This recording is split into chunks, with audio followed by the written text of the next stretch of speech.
back to Booze Reviews in Black and White, where we constantly push the racial envelope. I am Bane, and this is D'Amico to my left. Today we're jumping all over the map. We got a red, we got a rosé, and we have an aperitif. So we're on all cylinders here. We're trying to get some holiday style wines for your meals and so forth to you. So in between Thanksgiving and Christmas, if you're sitting down with the family having a nice sit down meal, one of these might be sitting at your table as well. How do we push the racial envelope? I think we constantly push the racial envelope. I don't know. I'm just kidding. But anyway, that was kind of funny. He's white. I'm black. The whitest kid you know. You scare me. What do you know about this first The one? Valle Reale, excuse me, is a drier style rosé. Rosés have gotten a bad rep in the past. Overly sweetened, very fruited, just boring, I guess. It's what grandma used to drink. It's what mom, used to drink in high school. Don't lie, because I know you did. Seriously, give these a try if you haven't had any as of late. Completely different. And you're not just finding white Zinfandels with, sugar poured in them is what they used to do. Right. This one here in particular is an Italian rosé made from the Montepulciano grape. I'm hoping I get a little bit of that strawberry wild fruit that I like to get out of a full-on red Montepulciano.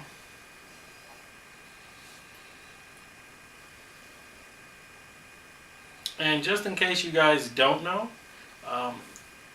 the way a rosé is made is it doesn't soak on the skins for nearly as much time as the full-on red wine does. So probably half or less of the time. So they just soak it for a little bit, pull it out, and then just ferment and age the wine, or the grape juice till it turns to wine. Now, definitely off the nose, I'm getting that little bit of the strawberry, but it's very faint. It's not as floral as I would expect from a rosé. I've had rosés that have just kind of blown me away with the amount of rose petals, fresh fruits on the nose. I mean, that's kind of what I know rosés to be. Something that is almost smells are almost as important as the palate is going to be. This one's not quite doing it for me. But, now with that said, rosés can be made from any red grape. So it depends on the grape varietal. That's if true. you've only had Pinot Noir or Zinfandel, Merlots or Cabernets in the rosé version, try a Montepulciano or a Tempranillo, a Grenache rosé. They're going to be different. Whether they're here from the States or Italy, France, Mexico even, if they're doing grapes. I've never seen a Mexican wine, but South America, Australia for sure. I'd see a Malbec rosé. Malbecs? Have we come across a Malbec rosé? I have seen one Malbec rosé. Okay, so they're out there. All right, so maybe I'm being a little close-minded. Maybe this palate's gonna blow me away. Close-minded. A little bit. That's why I'm trying to racially break him down. Yeah.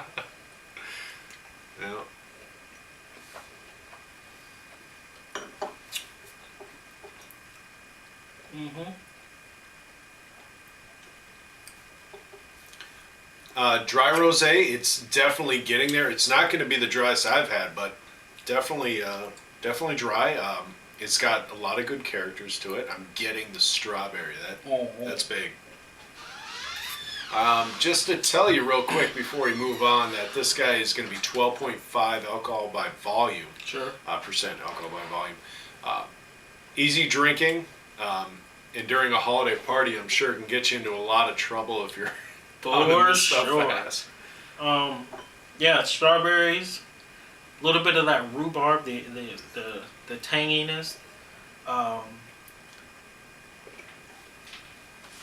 a little floral and mineral, but Yeah. it's got some greenness to it that I like. Um, it's standing up and letting you know it's from Italy. It's got a little bit of that rustic, that just bottom end, not quite earthy, but just a little manly, you know. Definitely. Yeah, the minerality, now that you mentioned, is so apparent to Yep. me. The strawberries minerality, that rhubarb you were talking Mhm. about. Yeah, the rhubarb pie that my grandma used to make me eat all the time. It's coming through just in the back end there. Yeah, this is so much different than some of the sweeter rosés that I've had. Definitely enjoy this. I'm gonna probably go ahead and rate it right now. Give it about an 86. Sure, I can see that. I like this rosé. I would pair this up seriously with some nice honey glazed or maple glazed, depending on where you're at, ham, for sure. I'd rate this wine 84. Okay. All right, moving on.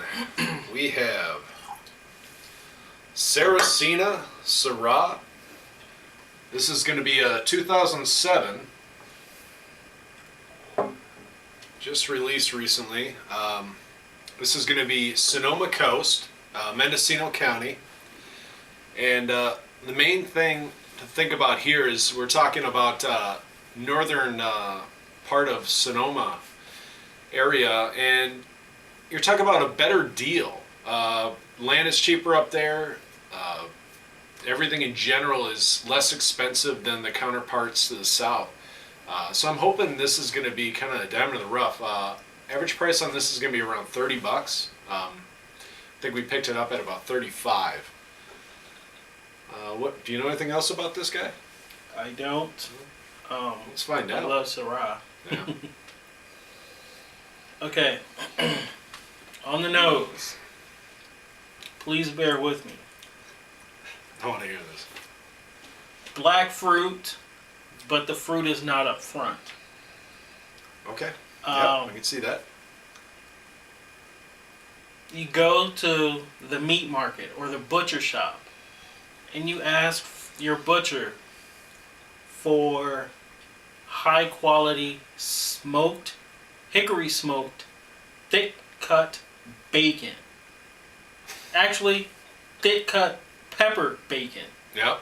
There you Um, go. I was waiting for that pepper to come through. I'm not talking about the stuff you get in the little sealed, vacuum sealed package that, you know, Oscar Mayer's putting out. None of that. None of that. I'm talking the real deal that you have to get cut up, wrapped up in the white butcher's paper, and you know, they put the sticker on it and all that kind of that. This is the bacon I'm talking about. Yep. It's very apparent. The smokiness comes through like a champion. This nose is fantastic. I can't get enough of it. You hit it right, nail on the head again, man. I'm telling you. Just thick cut bacon, pepper, good dark fruit, just lingering in there. This is very complex. It shows really high quality on the nose. I'm picking up a little bit of herbaceousness, just a little bit, and it really works with the overall complexity of the nose. Fantastic bouquet.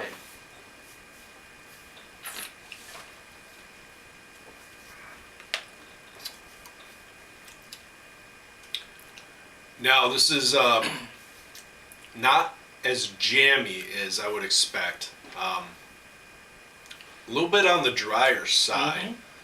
Still medium bodied, but it's got lingering pepper notes. It's got great fruit. It shows great complexity. I'm thinking there's probably, I'm almost getting, well, not strawberries, but let me take another sip. That black tobacco, black fruit. a hint of that cocoa. I'm talking like the 70% cocoa. I mean, that really super dark. Dark cherries. That's what I'm Bacon, saying. smokiness, dark cherries. Yep. You're getting bacon on the palate again? Just a hint. It's coming through with that smokiness. Seriously, I know it's the holidays right now. I'm gonna throw this out here, but come the spring and summertime, or if you live in a warm climate all year round, and you happen to bust out your grill, you get some, big chunks of just delicious beef. Whether it can be anything. I mean, you can do it with pork even. Get those burnt ends going. Oh man, this wine would be killer. Get your smoker out.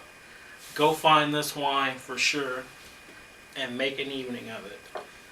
Yeah, this wine to me would make for a great holiday companion to your meals. I think it's got it's not too bold in body, but it's got the complexity and the characters that will go along with any type of meal.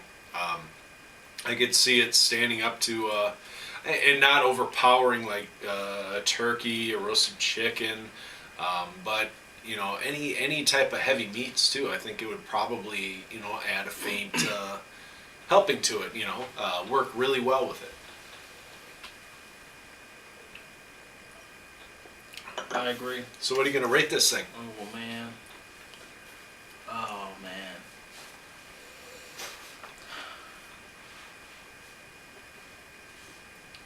I'm trying to find something to stick out in this wine that will offend me. Because me, I don't like to give out those high ratings to just anybody. Sure. Because I'm always hoping to find that wine or that beer or that spirit that's going to make me, okay, this is the max. I got to give this the best that I've ever had. But this is up there. I give this 94 points. Wow, really nice. I think I'm going to jump right underneath you at about 92. Honestly, I'm right with you. This thing has got qualities that I like. For sure. I usually go for a jammier Syrah Shiraz. But this actually does the trick for not a lighter body style, but a less jammy. What are some of the jammier ones that you've had? A lot of the Australian ones I've had. You got, I really like the layer cake. The Molly Duckers. Yeah. Those. The Australian Syrahs or Shirazes, as they call them, are going to be jammier and fruitier. But yeah, this is typical for California. I think, it's not quite inky black as you get with some of the petite Syrahs, but this is fantastic. The structure is there. The bottom end is there, but it's not so overpowering that you miss out on the delicate fruits. It's very well layered, is what I'm trying to say. Wow, this is magic in a glass. Yeah, definitely. And, actually going back to that, I think you're right, because I was really big in for a long time for, not a big in, I didn't mean to say that, but I was big into McManus Petite Syrah. Yes, see, right. Like I said, we're always with that racial envelope thing. Well, whatever. He's such a bigot. Wait, hold on. I take that back. Your mom's going to kill me for calling you a bigot on the internet. Oh, Lord. I'm just kidding. All right, moving on. We got the what we would like to call an aperitif. D'Amico, what do you know about it? It is a wine. I don't know if we didn't want to call it a dessert wine because technically it isn't. But Dardenberg put out the Stump Jump, and it is called their Sticky Chardonnay. It is made with the Chardonnay grape, obviously, but there's a twist. They basically let the grapes rot. But it's a good thing. It's called the noble rot. It's from botrytis, which is a disease, actually, that the vines catch. And what it does is it basically seeps the water out of the fruit and concentrates it, leaving behind those sugars, the acidity, just the super concentrated, almost raisin, but not quite. It's very hard to do. Those vintners really have to know what they're doing to make something like this. And then that's why too you're looking at a half bottle Right. for I think about just over $10. $10. Compared to let's say like the rosé here, you got a full bottle $7.50 for about the same price. Right. Definitely touch and go. But well, let's check it out. I mean, the nose right away is super overpowering. Okay. The nose. I mean, it reminds me of a Sauterne. If any of you French wine drinkers out there know what I'm talking about, you'll understand this. But big, overripe, fresh peaches. Yeah. Just juicy. A little bit of pineapple, a little bit of cream. I'm getting that, and I'm getting honey, like Honey. heavy, Major heavy honey. Oh yeah. Those two together, I think, It's like pretty being much inside, answer what this nose is. Oh yeah. It's like being inside of a beehive. That Yeah. overpowering honey. But it's a good thing. Yeah. A little like- bit of dried apple wow, really? concentrate, dried apples or whatever. Sure. Dehydrated apples. Dehydrated, yeah. Perfect. So this guy is going to be, I believe, 12% alcohol by volume? 13. Oh, 13, excuse me. Yes. Very similar to a Sauterne. Whoa, I almost spilled it. But not quite. But this is very well done. The acidity doesn't let that sweetness just get out of control. It keeps it in check for sure. Did you have something? I did. Honestly, right towards the end of the middle, I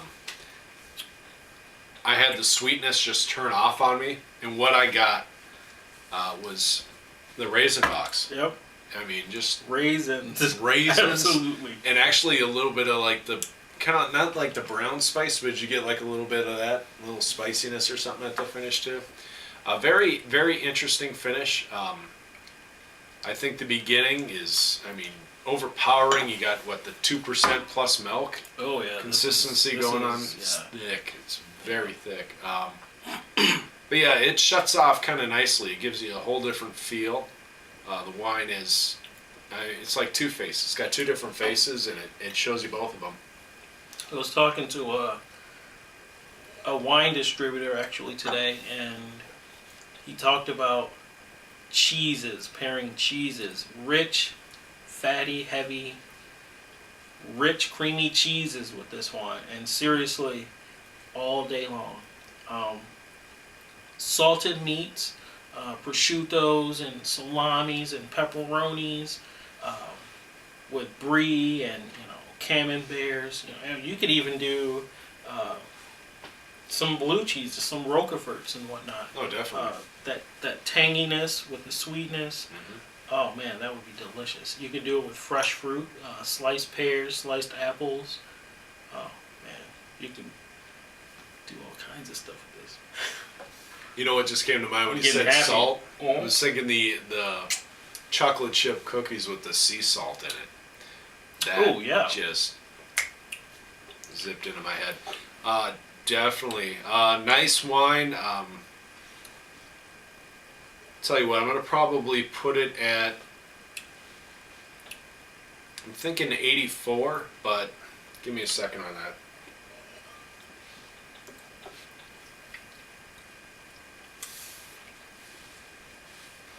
I'll bump it up to 85. 85. What are you thinking? I'll second that. I'll give this one an 85. This is spectacular. Yeah. You could use it as a dessert wine if you wanted. A little bit will go a long way. Share it with friends for sure. Or you can crack it open to serve with your appetizers. If you have like I said, creamy, high butter fat items, or saltier sausage style meats or hams, cured or uncured. Boy, this would work out real nice. Yeah. All right, well, we pretty much took you around the world. We had an Italian wine, Australian wine, and then we brought you back to the States, California. From all of us here at Booze Reviews, we just want to wish you happy holidays, and hopefully one of these guys fits the bill for you. Yeah. And I'm sure one of them will. I got one more. I'd like to give a big shout out, to our main man, your brother, my friend, Bryce, who came in here real quiet while we were filming and farted in the kitchen. And I hope it showed up on camera because I'm not deleting that audio. Oh, Lord. You guys have a good one. Peace.